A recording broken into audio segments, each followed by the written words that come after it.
I know you're in there, Bessie. I can hear you whistling. Who is that? Who's that? It's Jeeves. Oh. It's Cyril Funky Phipps. Barmy? Steady on, Jeeves. Come on in, quick. Come on, come on. Most extraordinary thing. I was talking to your man Jeeves a second ago. No, it was me. Well, he said he was Jeeves. No, it was me. I was pretending to be Jeeves. Oh, I see. Jolly good. Why? Well, I don't want my Aunt Dahlia to know that I'm here. I had a bit of a set to down at her place. No, don't answer it. I wasn't going to. No, you see, she'll be regretting it now. She'll be begging me to come back and sort things out. No, answer it. Pretend to be Jeeves. How? Oh, just sort of say you're Jeeves. Right.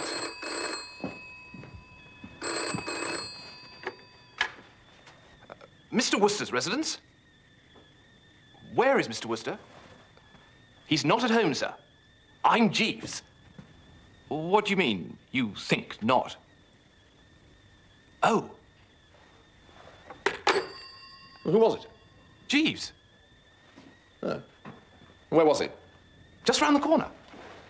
Sent as an emissary, no doubt. Well, no, I'm sorry, but one can only do so much. What's an emissary? It's something that's sent. So what are you doing here, Barmy, anyway? Nothing really. Just came in for a smoke. Hope you don't mind. No, smoke away, Barmy. Smoke away.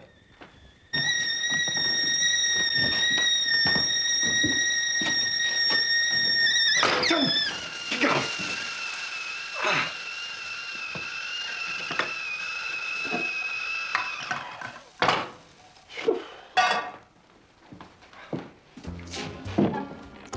Barmy, when you said you'd come in for a smoke... I can't smoke at the drones at the moment.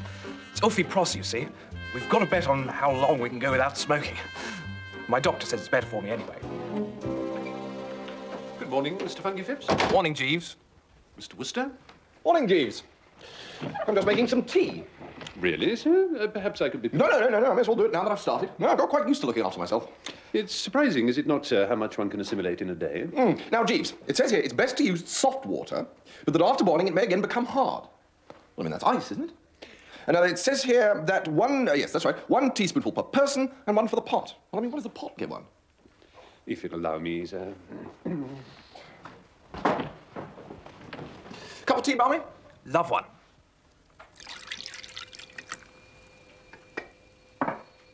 All right, Jeeves, get on with it. Sir?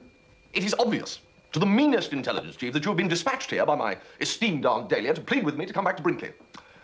Same old emotional quagmire down there, I suppose, yes. Tuppy grinding his teeth, Angela aloof, Uncle Tom off his feed, Madeline off her head, and Finknottle trembling at the thought of this prize-giving. Well, I'm sorry, Jeeves, but Mrs. Travers will just have to sort this whole thing out herself this time. Very good, sir.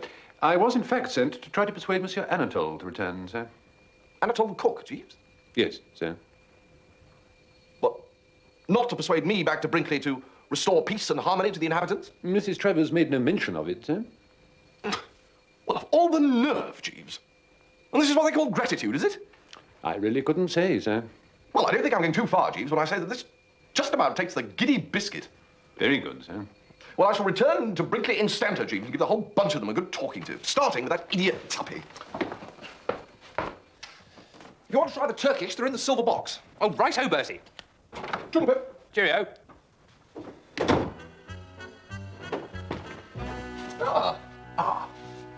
You're not going out, are you? Well, I am, Wolfie. How can I help you? Well, I wanted to have a smoke. Say no more, Wolfie. My house is your house. I've got this bet on with Barmy. No need to explain anything. If you want to try the Turkish, they're in the silver box.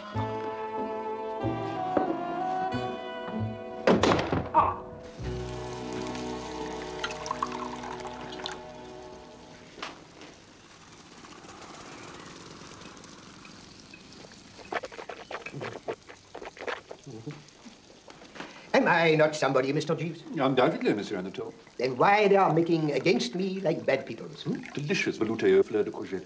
Monsieur Anatole himself taught me to make it when he first stayed at our little hotel. But Madame has got so good of me many times over. Oh. A little more, perhaps, Mr. Jeeves?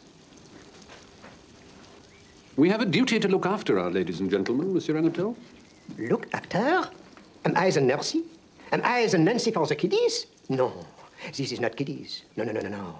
Kiddies is nice. Kiddies is not stopping with eats. Kiddies is not saying to us, chap, poof, we not like you no more. We not eat your combustibles. Since time immemorial, Monsieur Anatole, it has fallen to the Gallic races to bring civilization to the rude northerly provinces of their empire. It's true. Anatole is civilian. Anatole is nice. It hasn't always been easy. Sometimes it has seemed impossible. But Up to the time she went to Cannes, Angela loved me, you'll admit that. Oh, indisputably. But when she came back, she was just looking for an excuse to get rid of me. No. What would you want to get rid of you for? Well, obviously, during those 2 months, she's transferred her affections to some foul blister she's met out there. No. Well, I'll tell you one thing, and you can take this as official. If ever I find this slimy snake in the grass, I propose to take him by his beastly neck, shake him till he froths, and then pull him inside out and make him swallow himself. All right? My dear Tuppy, during those 2 months on the Riviera, it so happens that Angela and I were practically inseparable. If there had been somebody nosing around, I should have spotted it in a second. I see. So, no mixed bathing and moonlight strolls? No. Well, only with me. It was quite a joke at the hotel. But then I've always been devoted to Angela. Really? Oh, yes. When we were kids, she used to call me her little sweetheart.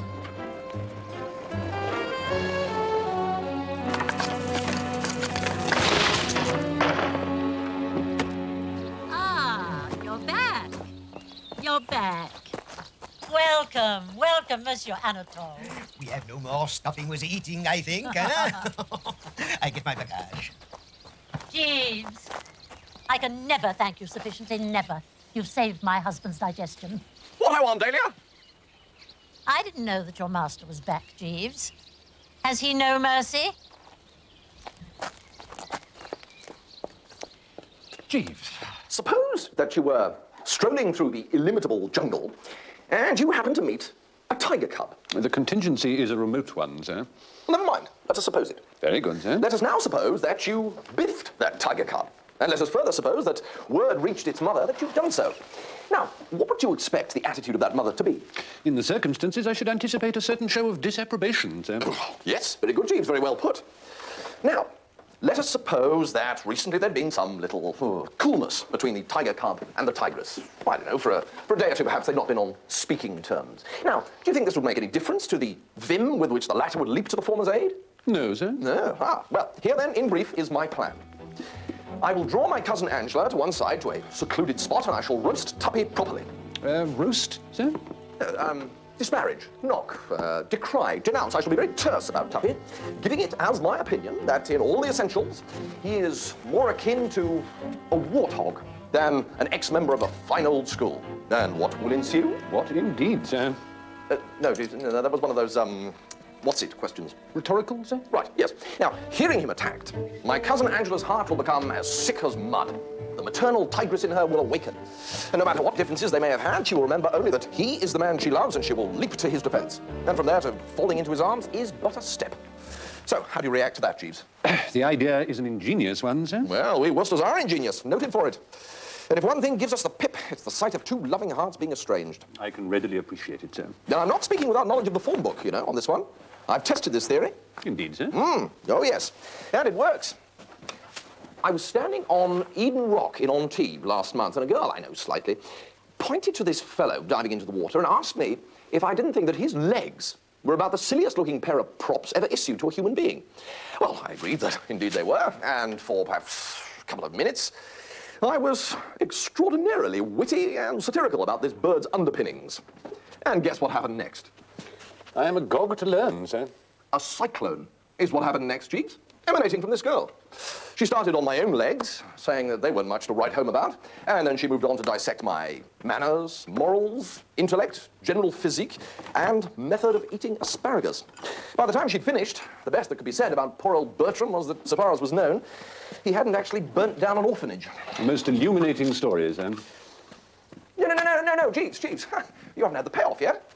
Oh, I'm so sorry, sir. The structure of your tale deceived me for a moment into thinking that it was over. No. The point is that she was actually engaged to this fellow with the legs. They'd had some minor disagreement the night before, but there they were the following night, dining together, their differences made up, and the love light once more in their eyes. And I expect much the same results with my cousin Angela. I look forward to it with lively anticipation, sir.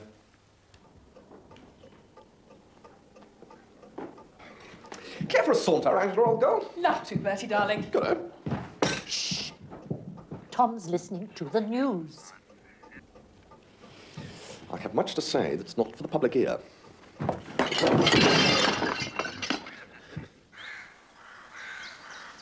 Bertie, darling, this grass is awfully wet. It'll ruin my shoes. Well, put your feet on my lap. All right.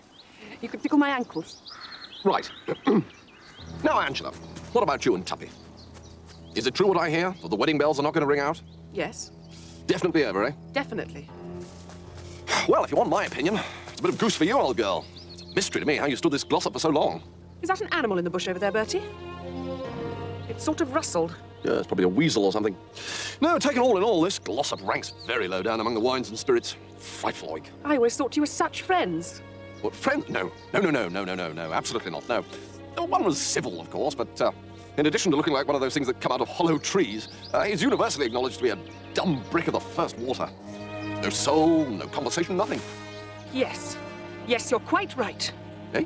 It's so nice to talk to someone who takes a sensible view about this glossop. Well, He's conceited and opinionated. He drinks too much, eats too much, and I don't much like the colour of his hair.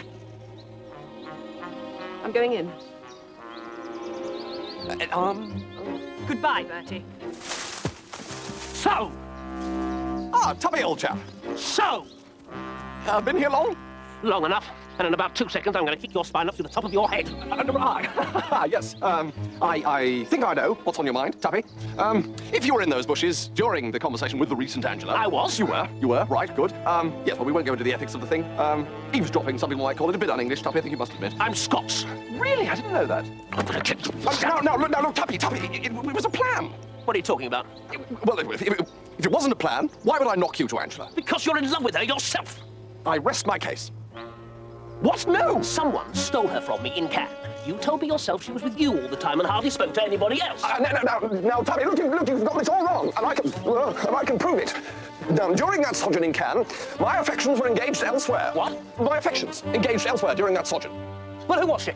My dear Tuppy, does one bandy a woman's name? No one does if one doesn't want one's bloody head pulled off. Right, well, yes. Well, obviously this is a special case. Madeline Bassett.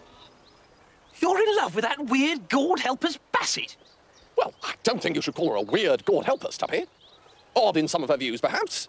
One does not quite see eye to eye with her in the matter of stars and bunny rabbits, but not a weird gourd helpers. And you stick to it that you're in love with her? It is not 24 hours since she turned me down. Turned you down? Like a bedspread, in this very garden. So you'll readily see that I can't be the chap, if any, who stole Angela from you in Cannes. Well, because your affections were engaged elsewhere? During that sojourn. Oh, I see. All right, then. Sorry to have troubled you.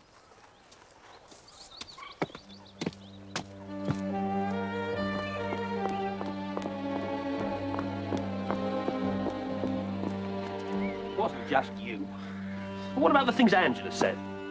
Well, she obviously spotted you in those bushes and was just talking to score off you. She adores you, Tuppy. She worships the ground you tread on. Bertie, if you should see Mr. Glossop, perhaps you would give him these.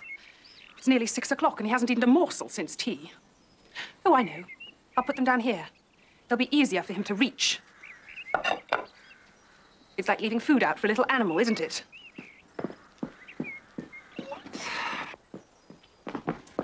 Angela! How still and peaceful everything is.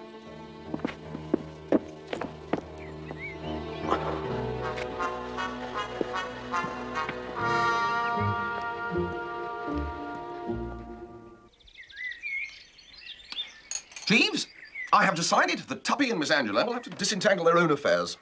Today is the day for finally clearing up the whole Gussie Miss Bassett imbroglio. Indeed, sir. Where we've been falling down in the past is in not keeping it to the forefront of our minds that in Gussie Anatole what we are dealing with is a poop. A sensitive plant might perhaps be a kinder description, sir. A poop, Jeeves. And what's more, a poop who drinks nothing stronger than orange juice. I was not aware of that, sir. Oh, yes, Jeeves, I had it from his own lips. Whether from some hereditary taint or because he promised his mother he wouldn't. Gussie Fingnottle's never pushed so much as the simplest gin and tonic over the larynx. And he expects, this poop expects Jeeves, under these conditions, to propose marriage to the girl he loves. Well, I mean, one hardly knows whether to smile or weep. What? You consider total abstinence to be a handicap in a gentleman wishing to make a proposal of marriage, sir? Oh, dash it, Jeeves, use your intelligence. Were it not for the juice of the grape and the grain, weddings would be a thing of the past. Proposals but a dim memory. Without it, Jeeves, we babble. Thank you, Jeeves. Only active measures, promptly applied, can prevent this poor poop Finknottle from babbling about newts again. Which is why I intend to secure a bottle of gin and lace his luncheon orange juice with it. Sir? I can't imagine why you sir, Jeeves. Plan I put forward seems to me to be icily logical. I fail to see why it should attract any sirring. No, sir. Let us hear your objections then, Jeeves. A certain amount of risk is inherent in your stratagem, sir. It is not always a simple matter to gauge the effect of alcohol on a subject previously unexposed to such stimulants. It can have distressing results in the case of parrots. Parrots? I'm thinking of an incident when I was in the service of the late Lord Brancaster, a gentleman who owned a parrot. One day it happened that the bird was lethargic, sir, and his lordship offered it a portion of seed cake steeped in the 84 port. Good egg. The bird bit his lordship on his thumb and sang part of a sea shanty. It then fell to the bottom of its cage and remained there for some considerable period of time, with its legs in the air, unable to move. I merely mention this, sir. There's a flaw here, Jeeves. Do you know what it is? No, sir. Gussie isn't a parrot. True, sir, but... No more discussion, Jeeves. He's a poop. Very good, sir.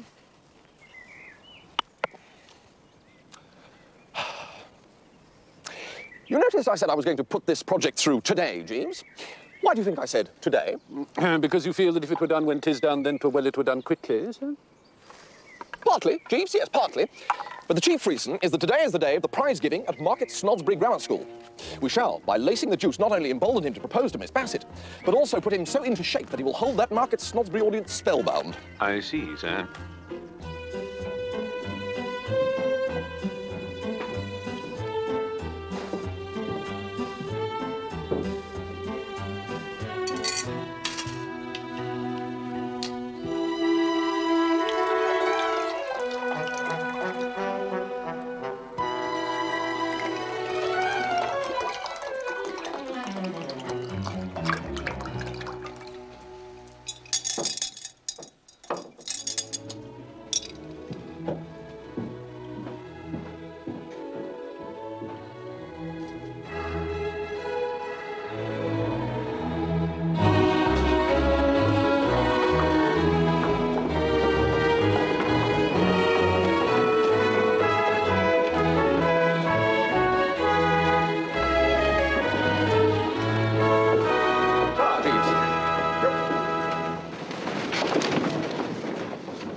Seems to be happy enough, doesn't he?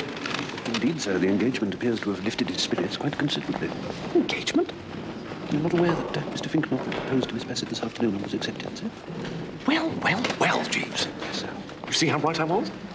Indeed, sir. Yes, this must be rather an eye-opener for you, Jeeves, watch me handling this case. Luckily, sir, I found an opportunity to add half a bottle of ardent spirit to his luncheon orange juice. Lords, ladies and gentlemen. Oh, Jeeves. So did I, Jeeves. Now, this year, we are all delighted to welcome, as our guest for the afternoon, Mr. Fitzwattle. Finknottle! I should say, Finknottle. Well, of course you should, you silly ass. Well, all right, get on with it. We are all happy, as I say, to welcome Mr. Finknottle, who has kindly consented to present the prizes. Now, I'm sure Mr. Finknottle's name is familiar to us all. Well, not to you. You don't seem to know it so dashed well, what? I know. What's on? Speech. Speech? Yeah! Boys! No, I mean, ladies and gentlemen and boys. It's a beautiful world, boys and girls, ladies and gentlemen, lords and things. I mean, the sky is blue, the birds are singing, There's optimism everywhere. And why not, girls and ladies? I should like you all to be upstanding and give 3 cheers for this beautiful world. Up you get. Hip, hip. Hooray! Hip, hip. Hooray! Hip, hip. Hooray! All right, sit down, sit down. Now, anybody who says this isn't a beautiful world doesn't know what they're talking about. You see, if there's one thing in the world I can't stand, it's a pessimist. See, a pessimist is a man who... Why, hello, Bertie. I didn't know you were here. Now, there's an instance of what I mean. Ladies and... what's it? Take a good look at that object sitting there at the back. Morning coat, trousers is worn, moldy rose in buttonhole, you can't miss it. I despise that man, women and children. And shall I tell you why? Eh? Because he's I think, Mr. Fignottle, as time is getting on, I think perhaps we ought to commence the prizes. Oh, it's you. The prizes, yes, right. Might as well be shoving along with it. What's this one? Spelling and dictation, P.K. Purvis. Spelling and dictation, P.K. Purvis. Forward, P.K. Purvis. Oh, you P.K. Purvis? Yes, sir.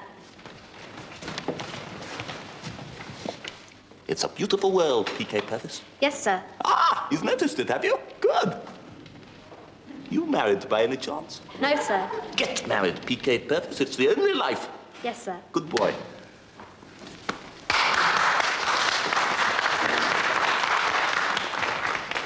Right, Headmaster, what's the next one? G.G. Simmons, scripture knowledge. G.G. Simmons, scripture knowledge. So, you've won the scripture knowledge prize, have you, G.G. Simmons? So, yes, sir. Yes. You look just a sort of little tick who would. And yet, how are we to know that you came by it in an open and above-board manner? I can assure you, Mr. Fignottle, every care was taken to ensure a correct marking. Oh, if you say so. All right, G.G. Simmons, take your prize. Sir, thank you, sir. But let me tell you, there's nothing to stick on side about in winning a prize for scripture knowledge.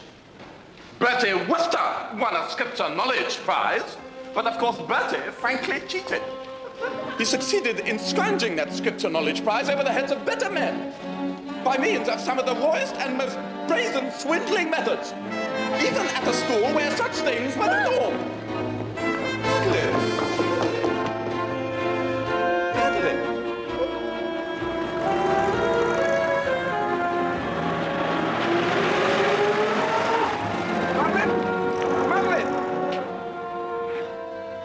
You will not be surprised to learn, Jeeves, that Madeline and Gussie are no longer engaged after the fiasco of the prize-giving. Was there much more after I left?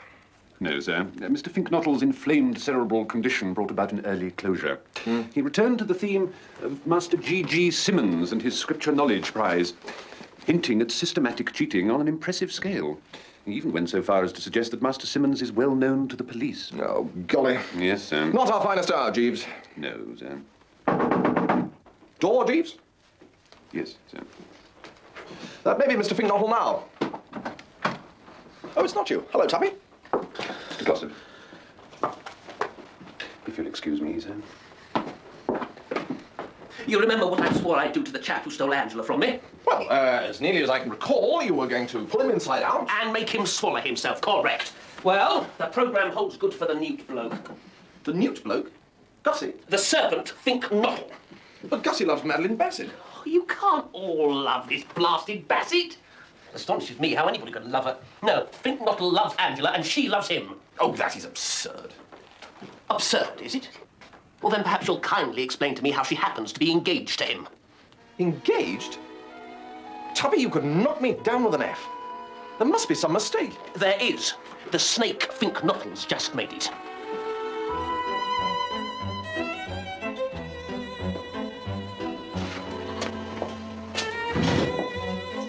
Ah, there you are. Where are all the staff tonight, do you know? They've gone over to the staff dance at Kingham Manor.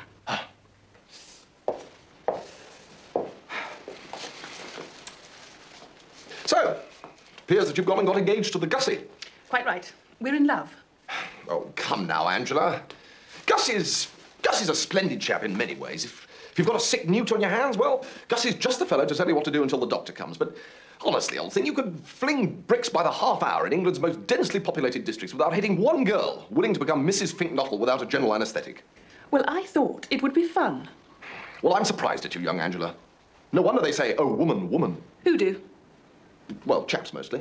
You know you're potty about Tuppy. For goodness sake, Bertie, go away and boil your head. Well, now, Angela, if you'll permit me to observe. No. Very well, then. I shall say no more. Just tickety-tonk. I say, Jeeves, do you know what's happened? Mr. Fink-Nottle has got himself engaged to my cousin Angela. Gentlemen who are discarded by one young lady are apt to attach themselves without delay to another, sir. It is what is known as a gesture. My Uncle George... Oh, never mind your Uncle George, Jeeves. No, sir. Save him for the long winter evenings, eh? Just as you say, sir. We must concentrate on rescuing Gussie. Go forth and scour the neighbourhood. I don't think that will be necessary, sir. Mr. Fink-Nottle is here. Mr. Fink-Nottle, sir? Gussie? Is that door locked? Yes, sir. Let me in, blast you! Open this door. What's going on? Are you in there? What do you think you're doing? Listen, if you don't open up, I'm going to jolly well break this door down. Wooster! Wooster! Right. Why was that door locked? Is one to have no privacy, Glossop? I instructed Jeeves to shut the door because I was about to disrobe. There, you see? Thank you, sir. Thank you, Jeeves. But I heard his snaky little voice. And I intend to search this room from end to end. And if he is here, you better say goodbye to him quickly and order your lilies. What's in this cupboard? Just clothes. The usual wardrobe of an English gentleman. You're lying. Ha. Ha. Ha.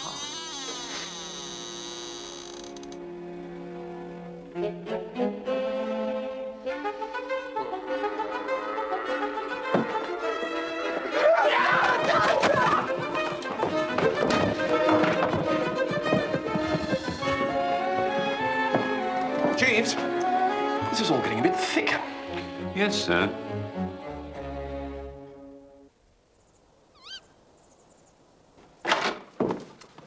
Ah, hello, Aunt Dahlia. Bertie, give me a drink. Anything, so long as it's strong. Approach Bertram along those lines, Aunt Dahlia, and you catch him at his best. Attila. That's the name, Attila the Hun. Eh? I've been trying to think all through dinner what it was you reminded me of. Oh, now look, after everything I've done... Angela tells me she's going to get engaged to this spink bottle. Well, temporarily, yes. So there it is. My only daughter, for whom I had dreamed of a wonderful golden future, is going to marry an inebriated newt fancier. Well, aunt of my heart, yes, I can't but agree that things are not too oojar-cum-spiff at the moment. Yes, Jeeves? A note for you, sir. From whom, Jeeves? From Miss Bassett, sir. What does Madeline Bassett want to write to me for? Open the damn thing and see.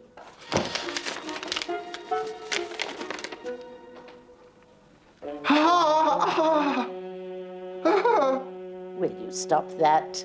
You don't understand. Madeline Bassett says she's going to marry me. Well, I hope it keeps fine for both of you. I hope you won't take it amiss, sir, but I've been giving some attention to what might be called the amatory entanglements at Brinkley. It seems to me that drastic measures may be called for. Oh, drastic away, Jeeves. The prospect of being united for life with a woman who talks about little baby bunnies fills me with an unnamed dread. Supposing, sir, that in the middle of the night the fire alarm bell were to ring. Oh, not the fire alarm thing again, Jeeves. Yes, sir. As I see it, sir, the occupants of the house would suppose that a conflagration had broken out. Possibly, Jeeves, possibly. Whereupon, if I'm not mistaken, Mr. Glossop would hasten to save Miss Angela, while Mr. Fink-Nottle would perform the same office for Miss Bassett. Huh? This is based on psychology, is it, Jeeves? Yes, sir. It is thought to be the instinct of everyone upon the alarm of fire to save the object dearest to them. It seems to me there's a grave danger of seeing Tuppy come out carrying a steak and kidney pie. But resume, Jeeves, resume. Well, sir, the relations between the two couples could scarcely continue distant after such an occurrence.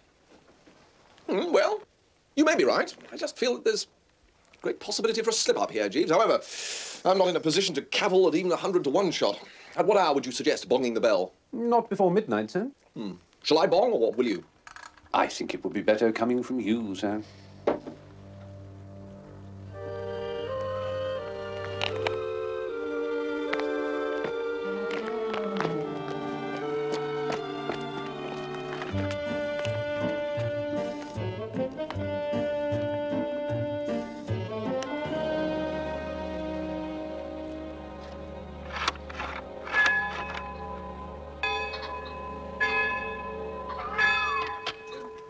I'm not bothered. Don't be silly. It's the fire.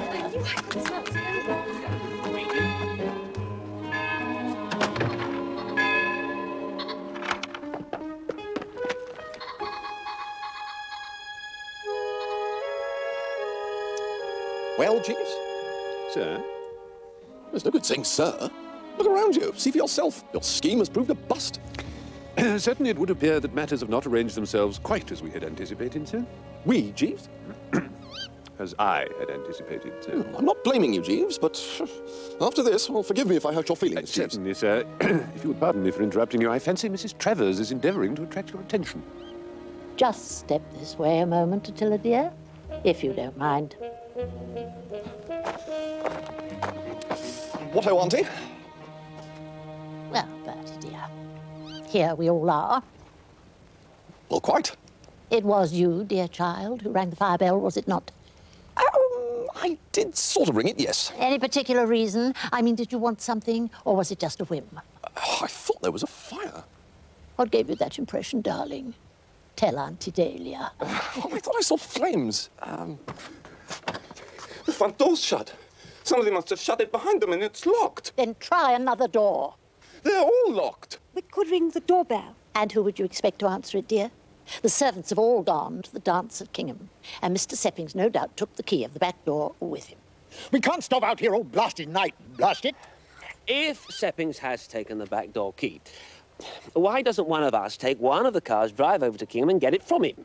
That's the first sensible suggestion I've heard all day. It's locked.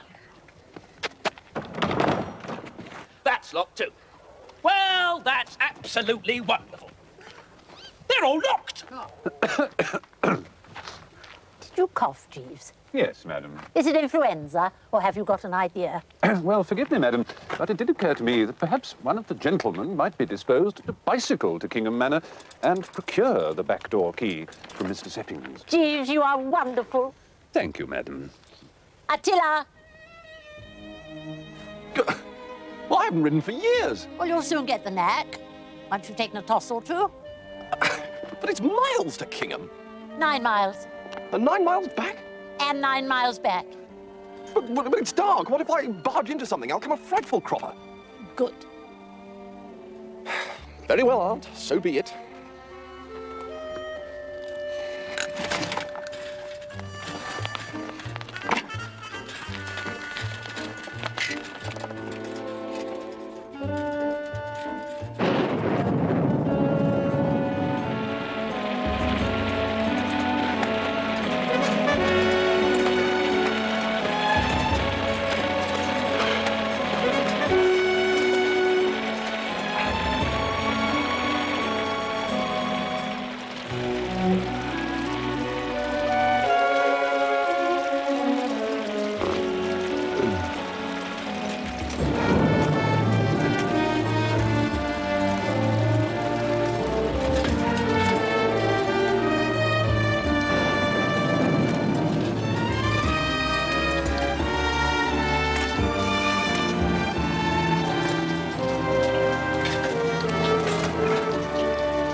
I need to see Mr. Sepping.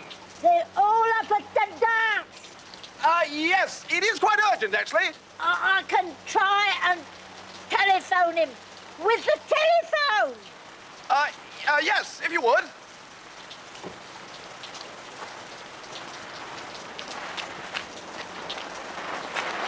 Why, Mr. Wooster, sir. Seppings, I need the key of the back door. Oh, well, bless you, I left it with Mr. Jeeves. Jeeves? He said he wanted to walk in the garden before retiring for the night. He was going to leave it on the kitchen windowsill for me.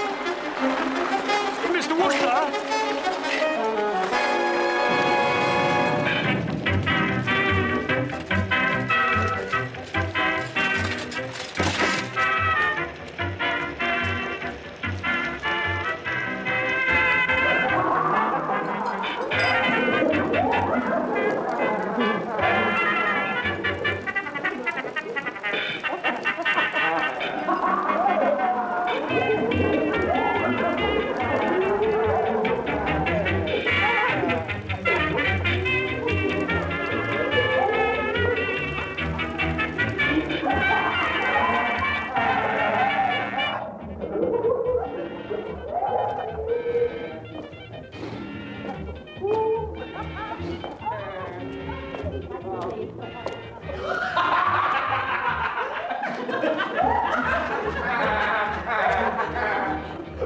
Oh, look.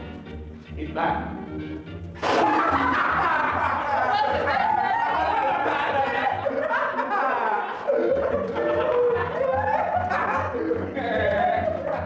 What on earth is going on, Jeeves?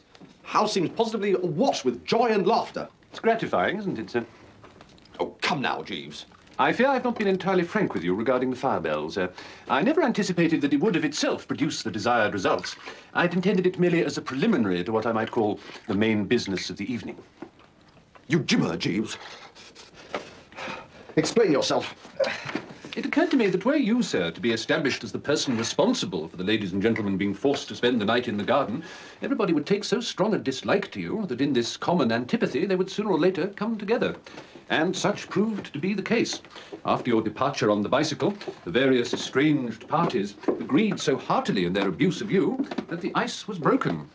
And when I informed the ladies and gentlemen that I had found the key, and it was borne in on them that you were having that long ride for nothing, there was a notable lessening of tension. Oh, there was there? Of course, the rain was a bonus. Of course. As soon as the storm began, their animosity vanished completely. Mr. Glossop and Miss Angela are once more betrothed, sir. Oh? And what about Miss Bassett? Do I still have to marry her? Oh, no, sir. Miss Bassett is once more safely affianced to Mr. Finknottle. Phew. Well, praise be, Jeeves. Indeed, sir. Although, if you'll forgive me for saying so, your methods are a little on the rough side. Well, sir, one cannot make an omelette without breaking eggs. I say, an omelette. Do you think you could get me one? Certainly, sir. Perhaps with a little half-pot or something? Undoubtedly, sir. Righto, Jeeves.